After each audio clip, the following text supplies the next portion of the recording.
Because of the aging of the population and an increasing prevalence of obesity and sedentary life habits in the Philippines, the prevalence of diabetes is increasing.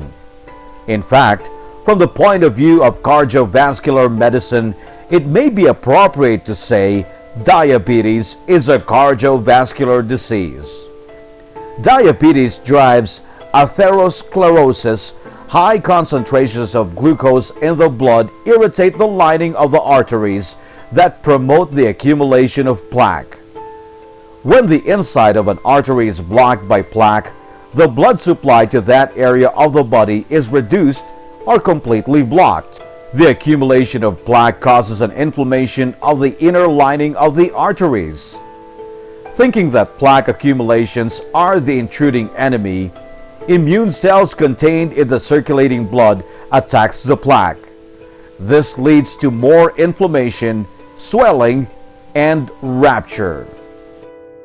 Dr. Marie Simonette Ganzon, vascular medicine internist, Heart Institute for St. Luke's Medical Center, Manila, together with different practitioners from Japan, Korea, and China, conducted a recent study to understand the atherosclerosis among diabetics, and how can cilostazol help in primary prevention of cardiovascular risk. Study focused on patients with type 2 diabetes mellitus ages between 40 to 85 years and clinical findings suggestive of arteriosclerosis prevention by cilostazol.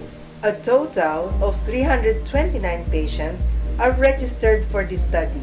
Baseline for demographics for both treatment groups are the same with no significant difference. The study revealed plaque regression with cilostazol significant in both left and right common carotid arteries with regards to IMT maximum thickness.